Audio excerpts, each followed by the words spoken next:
On dit souvent que l'histoire est écrite par les vainqueurs. Mais qu'est-ce qui se passe quand les pierres, elles, racontent une histoire complètement différente? C'est sur ce conflit fascinant, ce choc entre les récits du passé et ceux que l'archéologie nous révèle, qu'on va se pencher aujourd'hui. Et cette idée, elle n'est pas nouvelle. Il y a plus de 2000 ans, l'historien grec Thucydide, il avait déjà mis le doigt sur ce problème qui hante encore les historiens. L'idée, c'est que la grandeur d'une civilisation, sa réputation, ça ne correspond pas toujours à ce qu'on retrouve dans ses ruines. Et c'est vraiment là que tout se joue pour comprendre le passé.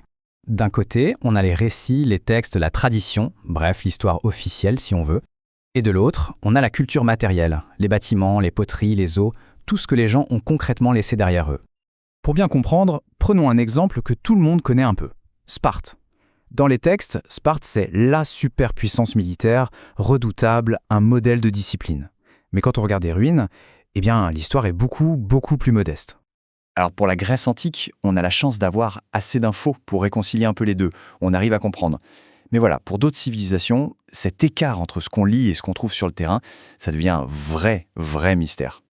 Et s'il y a bien un mystère qui est fascinant, c'est celui de l'Égypte ancienne. Là, cette énigme, ce puzzle entre les deux sources, les textes d'un côté, l'archéologie de l'autre, ça devient encore plus complexe, encore plus passionnant. Allez, un exemple concret pour voir de quoi on parle. Pensez aux grandes expéditions que les pharaons lançaient dans le désert pour aller chercher des pierres, des métaux. Les textes officiels, eux, nous décrivent ça comme des entreprises absolument colossales. Quand je dis colossal, les textes égyptiens parlent de chiffres énormes. On parle parfois de 20 000 personnes, 20 000, mobilisées pour une seule et même mission. C'est juste gigantesque. Sauf que, quand les archéologues se rendent sur place, dans ces campements perdus au milieu de nulle part, ce qu'ils trouvent, ce sont des installations minuscules. À peine de quoi loger quelques dizaines de personnes, peut-être 100 au grand maximum. Clairement, le compte n'y est pas. Alors, comment on explique un fossé pareil? Qui croire? Les scribes qui ont tout écrit noir sur blanc ou les archéologues avec leurs preuves sur le terrain? La vérité, elle est où dans tout ça? Pour comprendre cette contradiction, qui n'est peut-être qu'apparente, il faut faire un petit retour en arrière. On doit regarder comment l'égyptologie elle-même est née et s'est développée comme discipline. En gros, plusieurs disciplines regardaient le passé, mais elles ne le regardent pas avec les mêmes lunettes. L'histoire se penche sur le passé humain dans sa globalité, souvent à travers l'économie ou les idées.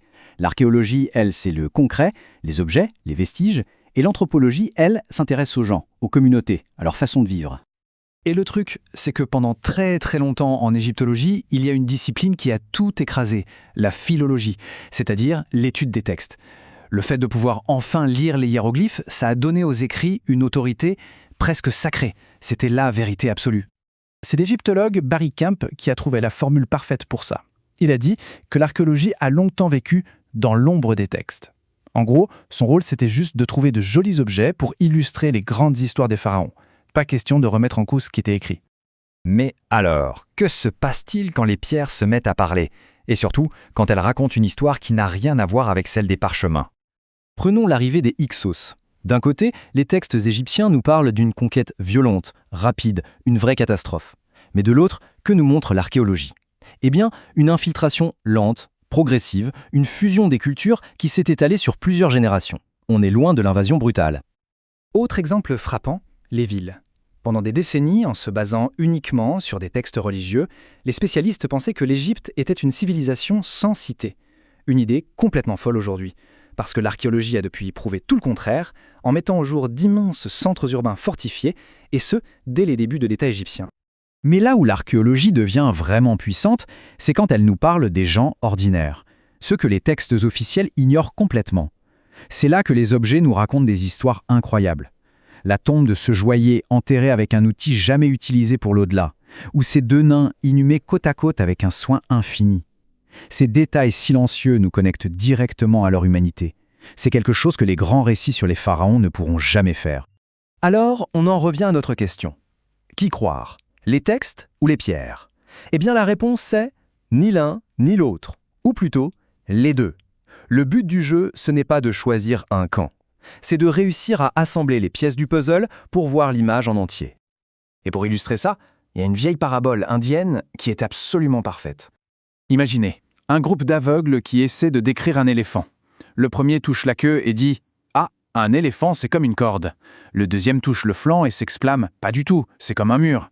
Un autre attrape la défense et dit que c'est une lance, ou la trompe et pense que c'est un serpent. Chacun est persuadé d'avoir raison, mais en réalité, aucun ne voit l'éléphant. Eh bien, pour notre sujet, c'est exactement ça. Le spécialiste des textes, le philologue, il tient la corde. L'archéologue, lui, il a la main sur le mur. Chacun a une pièce du puzzle, une partie de la vérité, mais ce n'est jamais toute la vérité. Le vrai défi, la vraie clé, c'est de combiner ces points de vue. Ce n'est qu'en les faisant dialoguer qu'on peut espérer voir l'éléphant en entier. La compréhension la plus juste du passé, elle n'est ni dans les textes seuls, ni dans les pierres seules. Elle est dans leur confrontation, dans leur dialogue. Donc au final, il ne faut pas voir ces contradictions comme des échecs. Bien au contraire, ce sont des opportunités, des invitations à creuser plus loin, à affiner nos questions. C'est grâce à ces énigmes qu'on arrive à une vision du passé qui est bien plus riche, bien plus nuancée. Et cette leçon qui nous vient de l'Égypte ancienne, elle est plus pertinente que jamais. Parce que n'importe quelle source d'information, que ce soit un vieux hiéroglyphe ou un simple tweet, ne raconte toujours qu'un bout de l'histoire. Et ça nous laisse avec une question un peu vertigineuse. De notre propre histoire, de notre propre époque, quelle est la partie de l'éléphant que nous ne voyons pas encore ?